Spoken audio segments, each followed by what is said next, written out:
પાંચમું ચેપ્ટર છે ગરીબી. હવે ગરીબી વિકસિત દેશોમાં સામાન્ય રીતે ગરીબીનું પ્રમાણ ઓછું હોય, પણ વિકસતા દેશોમાં વસ્તી વધારાના કારણે નીચી માથાદીઠ આવકની અસમાન વહેંચણી, આવા કારણે ગરીબીનું પ્રમાણ વિશેષ જોવા મળે છે. જ્યાં સુધી આ ગરીબીનું પ્રમાણ વિશેષ હોય ત્યાં સુધી આપણે એવું ના કહી શકીએ કે દેશ વિકાસ કરી રહ્યો છે, કારણ કે વિકાસની સાથે ગરીબીનું પ્રમાણ ઘટવું જોઈએ.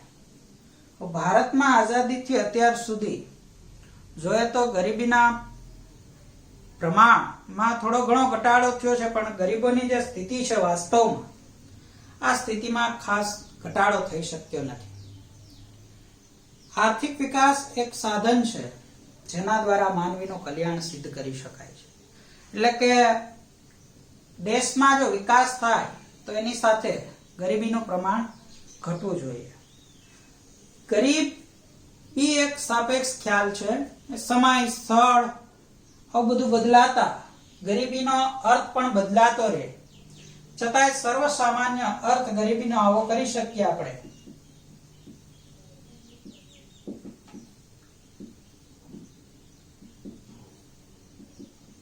જે લોકો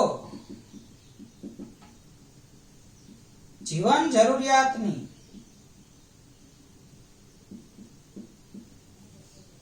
ચીજવસ્તુઓ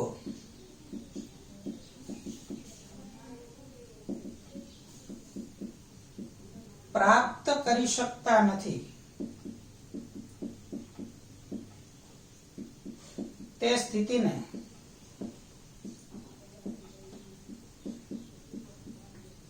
ગરીબી તરીકે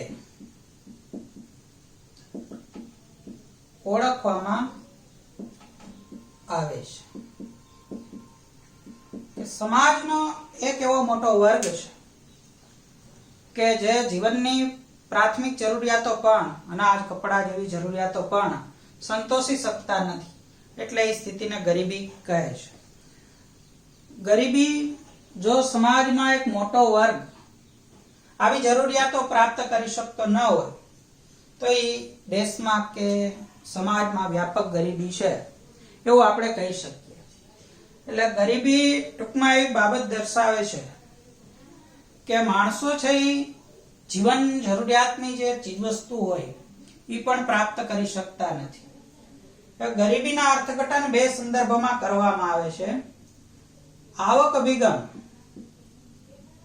જેને આવક ગરીબી કહે છે, અથવા એને પરંપરાગત અર્થ પણ કરી શકાય.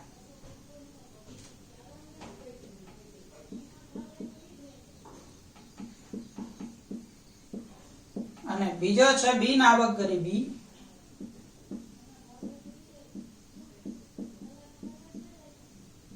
આધુનિક અર્થ. આ અર્થને સમજતા પહેલા ગરીબીનું સ્વરૂપ સમજીએ. ગરીબીનું સ્વરૂપમાં આનો અર્થનો અર્થઘટન આવશે. ગરીબીના સ્વરૂપની દ્રષ્ટિએ બે ખ્યાલ ઉપયોગી છે. ગરીબીનું સ્વરૂપ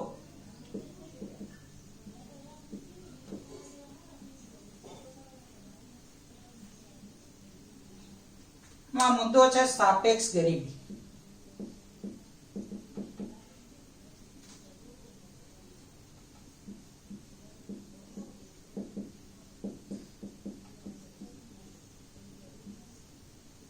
નિરપેક્ષ ગરીબી. નિરપેક્ષ રીતે ગરીબ એને ગણવામાં આવે છે કે સરકાર દ્વારા જીવનની પ્રાથમિક જરૂરિયાતના સંદર્ભમાં એક લઘુત્તમ આવક અને ખર્ચનું ધોરણ નક્કી કરવામાં આવે છે. આ આવક જે કમાઈ નથી શકતા અથવા તો એટલો ખર્ચો નથી કરી શકતા આ વર્ગને નિરપેક્ષ રીતે ગરીબ ગણવામાં આવે છે. જીવનની લઘુત્તમ જરૂરિયાતોના સંદર્ભમાં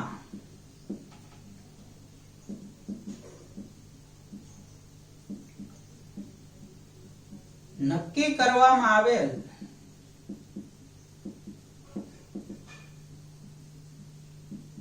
આવક કે ખર્ચનું લઘુત્તમ પ્રમાણ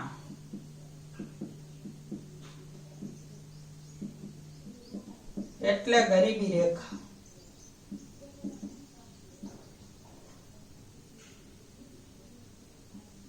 આ ગરીબી રેખાથી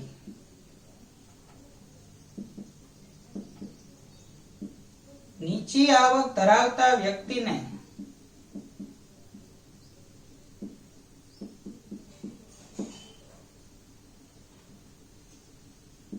નિરપેક્ષ રીતે ગરીબ ગણવામાં આવે છે.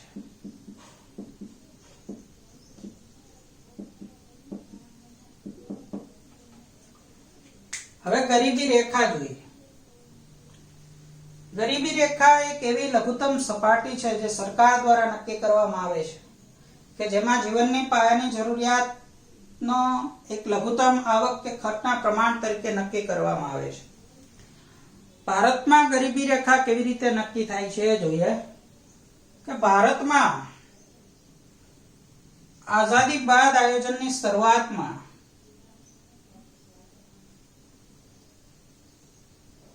મેડિકલ કાઉન્સિલ ઓફ ઇન્ડિયા દ્વારા Indian council of medical research દ્વારા જો ગ્રામીણ વિસ્તાર હોય તો એના માટે દૈનિક ખોરાકમાંથી 2400 કેલરી અને જો શહેરી વિસ્તાર હોય તો એના માટે 2100 કેલરીનું ધોરણ નક્કી થયું છે. આ કેલરીના ધોરણના સંદર્ભમાં ગરીબી રેખા નક્કી કરવામાં આવે છે.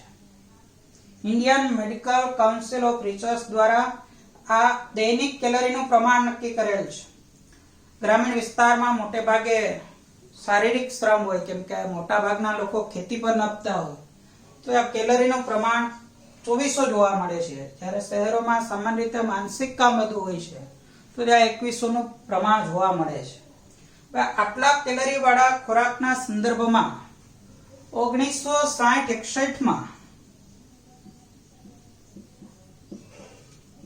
દાંડેકર અને રથ આ સમિતિએ ગ્રામીણ વિસ્તાર માટે 15 રૂપિયા મહિને અને શહેરી વિસ્તાર માટે મહિને રૂપિયા 22.5 નક્કી કરેલ હતા. સમયની સાથે 1993 ના વર્ષ માટે પ્રોફેસર ડીટી લાકડાવાળાની સમિતિએ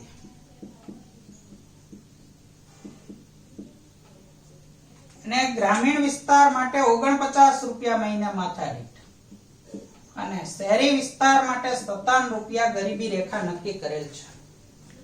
જે વ્યક્તિ આટલો પણ ખર્ચ કે આવક પ્રાપ્ત નથી કરી શકતી, ખર્ચ નથી કરી શકતી મતલબ આવક એટલી નથી તો ખર્ચ નથી કરી શકતી, એટલે આટલો જે ખર્ચ નથી કરી શકતી એ વ્યક્તિને નિરપેક્ષ રીતે ગરીબ ગણવામાં આવે છે. આ જે ગરીબી રેખા નક્કી થઈ એ માત્ર ખોરાકમાંથી મળતી કેલરીના આધારે નક્કી કરવામાં આવી છે. એટલે કે એ માણસની એક ભૂખ સાથે જોડાયેલી બાબત ગણી શકીએ. ભૂખ માણસની એક શારીરિક બાબત છે, જ્યારે ગરીબી આર્થિક બાબત છે. કે એવું ના કહી શકીએ કે માત્ર ખોરાક મળી જાય એટલે ગરીબીની સ્થિતિમાંથી વ્યક્તિ બહાર આવી ગયો, એવું ના કહી શકાય. એટલે આ ગરીબી રેખાની મુખ્ય મર્યાદા જોવા મળી કે આ ગરીબી રેખા છે એ ગરીબી રેખા છે એ માત્ર ભૂખમરાની રેખા બનીને રહી જાય છે.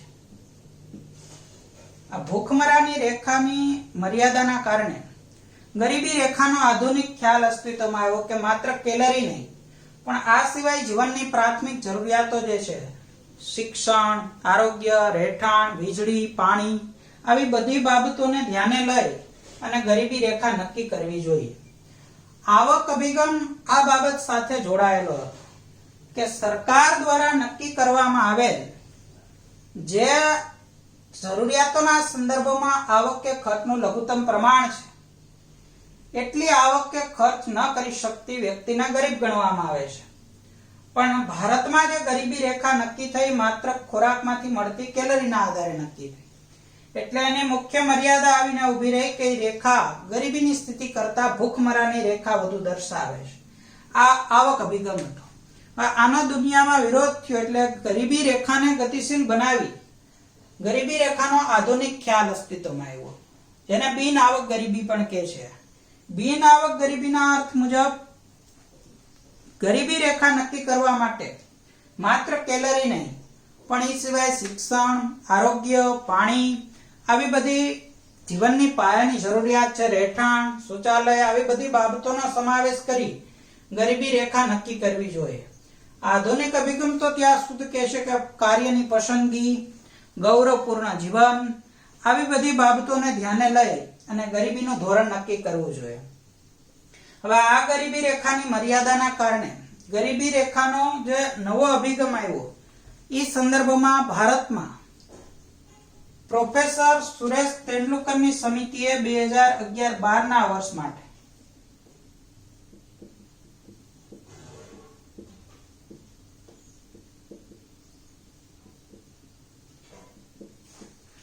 આ પ્રોફેસર સુરેશ તેંડુલકરની સમિતિ દ્વારા ગ્રામીણ વિસ્તાર માટે 816 રૂપિયા મહિને માથાદીઠ અને શહેરી વિસ્તાર માટે મહિને માથાદીઠ 1000 રૂપિયા ગરીબી રેખા નક્કી કરવામાં આવી છે, જેમાં 3 બાબત લીધી છે: કેલરી, શિક્ષણ અને આરોગ્ય.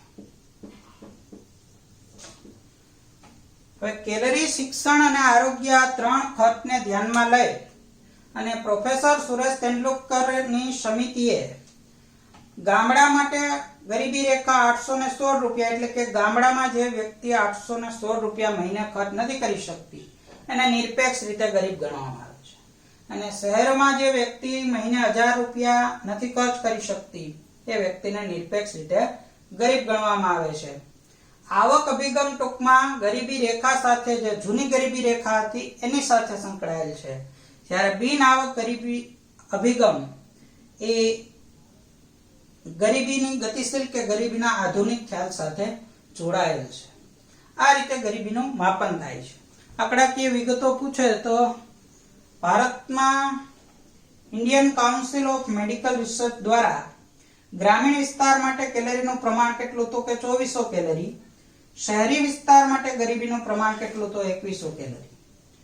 હવે આ સંદર્ભમાં ગરીબી રેખાના જે 3 ધોરણ થયા, આ 2 જૂના ધોરણ કે દાંડેકર અને રથની સમિતિ દ્વારા 1960-61 માં ગામડાની અંદર મહિને માથાદીઠ 15 રૂપિયા અને શહેરી વિસ્તારમાં મહિને માથાદીઠ 22.5 રૂપિયા ગરીબી રેખા નક્કી કરેલી છે. આ ગરીબી રેખા 1993 વર્ષ માટે પ્રોફેસર ડીટી લાકડાવાળાની સમિતિ દ્વારા મહિને ગામડામાં 49 રૂપિયા અને શહેરોમાં 57 રૂપિયા નવી ગરીબી રેખા નક્કી કરી. પણ આ ગરીબી રેખાઓની મર્યાદા એ જોવા મળી કે ઈ ગરીબી રેખા છે આ 2 ઈ માત્ર કેલરીના આધારે નક્કી થઈ છે. હવે કેલરીના આધારે નક્કી થયેલી હોવાથી ઈ માત્ર માણસની ભૂખમરાની સ્થિતિ દર્શાવે છે, એટલે આ ગરીબી રેખાનો વિરોધ થયો અને ગરીબી રેખાના આધુનિક અભિગમ મુજબ બિન આવક ગરીબી મુજબ કે ગરીબી રેખા નક્કી કરતી વખતે માત્ર કેલરી નહીં પણ જીવનની જે લઘુત્તમ જરૂરિયાતો છે, જેમાં શિક્ષણ, આરોગ્ય, રહેઠાણ, કપડાં આવી બધી બાબતોનો સમાવેશ કરી અને ગરીબી રેખા નક્કી કરવી જોઈએ, માપદંડ નક્કી કરવો જોઈએ. આ સંદર્ભમાં ભારતમાં પ્રોફેસર સુરેશ તેંડુલકરની સમિતિની નિમણૂક કરી, જેણે ગામડા માટે 816 રૂપિયા અને શહેરો માટે 1000 રૂપિયા ગરીબી રેખાનું પ્રમાણ નક્કી કર્યું, જેમાં 3 ખર્ચ ધ્યાને લીધા છે: કેલરી, શિક્ષણ અને આરોગ્ય. આ 3 ખર્ચને ધ્યાનમાં લઈ અને આ ગરીબી રેખા નક્કી કરેલી છે.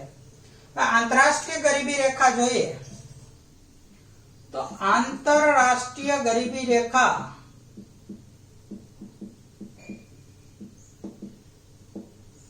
ઈ એક પુખ્ત વયના વ્યક્તિને જે જરૂરી સંસાધનો જોઈએ એના સંદર્ભમાં વિશ્વ બેંક દ્વારા નક્કી કરવામાં આવે છે. વિશ્વ બેંકે 1990 ના વર્ષ માટે દૈનિક વ્યક્તિ દીઠ $1, 2005 ના વર્ષ માટે $1.25 અને 2015 ના વર્ષ માટે $1.90 ગરીબી રેખા નક્કી કરેલી છે. આંતરરાષ્ટ્રીય ગરીબી રેખા દ્વારા એક જ માપદંડથી જુદા જુદા દેશોમાં નિરપેક્ષ ગરીબીનું પ્રમાણ છે એ જાણી શકાય છે. એટલે આંતરરાષ્ટ્રીય ગરીબી રેખા છે એ વિશ્વ બેંક નક્કી કરે છે. કેવી રીતે નક્કી કરે તો કે પુખ્ત વયની વ્યક્તિ છે એ જે લઘુત્તમ જરૂરિયાતો એને જરૂરી સંસાધનો જોઈએ એવા સંશોધનો માટે જરૂરી જે ખર્ચ છે એના પ્રમાણ દ્વારા એને નક્કી કરેલી છે.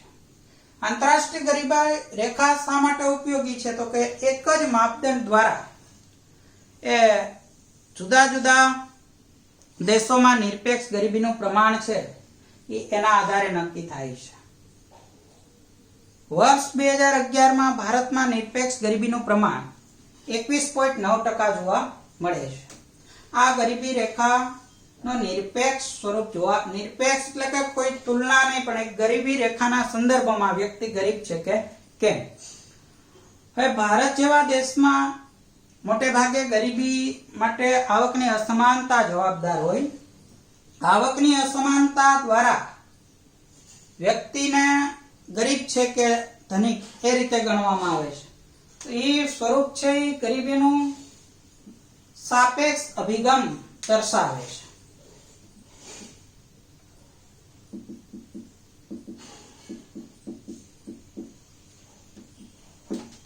સાપેક્ષ ગરીબી એટલે એનો આધાર છે સમાજમાં આવકની અસમાનતા. આવકની અસમાનતાના આધારે સાપેક્ષ ગરીબી જાણવા માટે છે. આ માટે સમાજમાં જુદી જુદી આવક ધરાવતા વર્ગોમાં જુદા જુદા આવક જૂથોની રચના કરે છે. જે જૂથની તુલનાએ અન્ય ઓછી આવક ધરાવતો હોય એને સાપેક્ષ રીતે ગરીબ ગણવામાં આવે છે. દાખલા તરીકે આપણે ઉદાહરણ લઈએ તો કુલ જે આવક છે આ જૂથ છે અને એની આવક રૂપિયા છે. આ એક જૂથ છે એની આવક 30,000 સુધી છે. બીજું જૂથ છે એની આવક 30,000 થી 50,000 માની લો છે. ત્રીજું જે જૂથ છે એની આવક 50,000 થી માની લો કે 1 લાખ રૂપિયા છે. આમ તો સાપેક્ષ ગરીબી ગણવા માટે 3 પદ્ધતિ પ્રચલિત છે. એક આવક જૂથોની રચના, લોરેન્જ વક્ર અને ગિની ગુણાંક.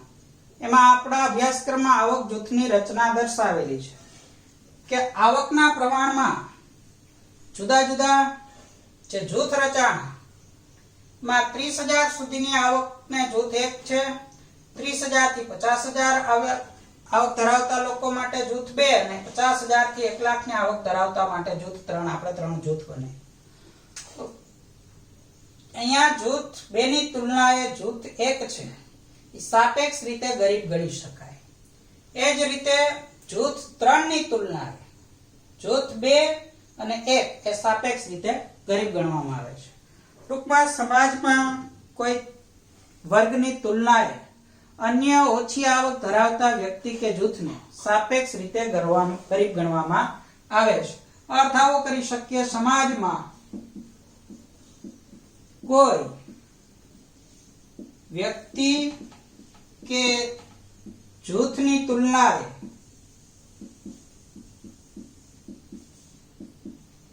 અન્ય ઓછી આવક ધરાવતા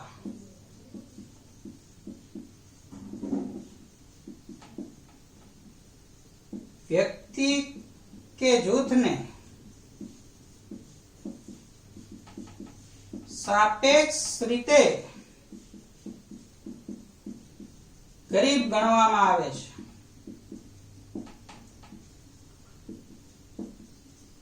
ભારત એક વિકાસમાન દેશ છે પણ 2000 થી ભારત એક ઝડપી વિકાસ કરતા દેશ તરીકે વિશ્વમાં ઉભરી આવ્યો છે. આ સંદર્ભમાં એવી દલીલ થાય છે કે ભારતમાં પણ સાપેક્ષ ગરીબીની રીતે ગરીબી ગણવી જોઈએ. તેમ છતાંય ભારતમાં ગરીબી ગણવા માટે નિરપેક્ષ ગરીબીનો ખ્યાલ ઉપયોગી છે.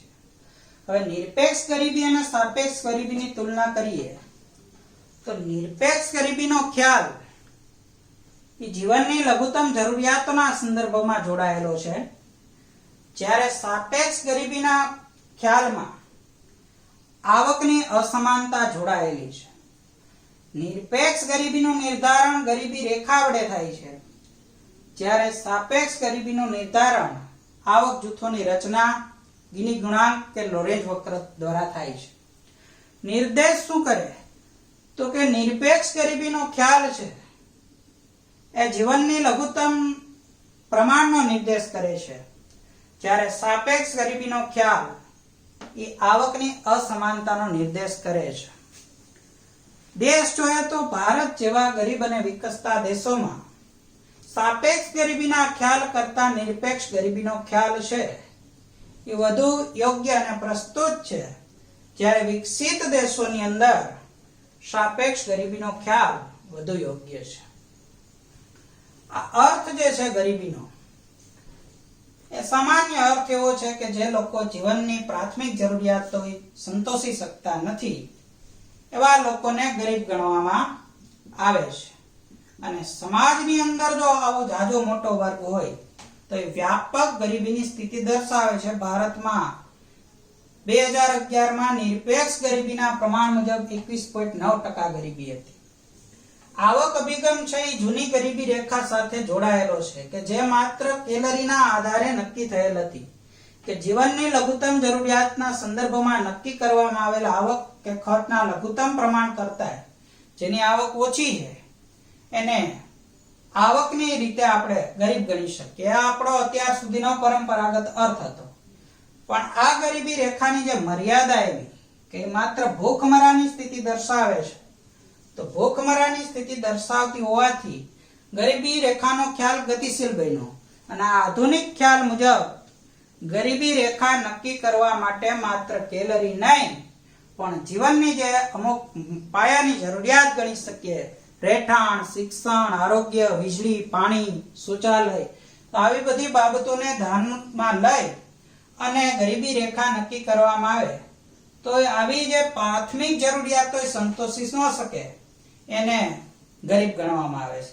મતલબ આવક અભિગમ માત્ર એક નાણાકીય બાબત સાથે જોડાયેલો ખ્યાલ છે, જ્યારે બિન આવક અભિગમ લોકોના જીવન ધોરણ સાથે જોડાયેલો ખ્યાલ છે કે લોકોનું જીવન ધોરણ ઊંચું જાય તો એ વ્યક્તિ કે સમાજને આપણે ગરીબીમાંથી નાબૂદ કરી શક્યા ત્યારે ખરા અર્થમાં વિકાસ શક્ય બને છે. આ 5 ગુણનો મુદ્દો છે ગરીબીનું સ્વરૂપ.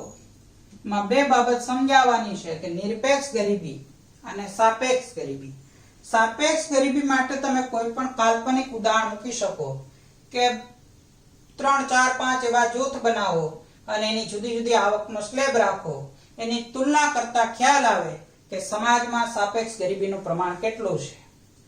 જ્યારે નિરપેક્ષ ગરીબીના ખ્યાલમાં ગરીબી રેખા છે એ વિસ્તૃતપણે સમજાવવાની છે કે જે વ્યક્તિ ગરીબી રેખાથી પણ ઓછી આવક ધરાવે છે એ વ્યક્તિને નિરપેક્ષ રીતે ગરીબ ગણવામાં આવે છે. હવે ભારતમાં જે ગરીબી રેખા નક્કી થઈ આઝાદી બાદ શરૂઆતમાં, તો એ માત્ર કેલરીના આધારે નક્કી થઈ હતી. ગ્રામીણ વિસ્તાર માટે કેલરીનું પ્રમાણ 2400, જ્યારે શહેરી વિસ્તાર માટે કેલરીનું પ્રમાણ 2100.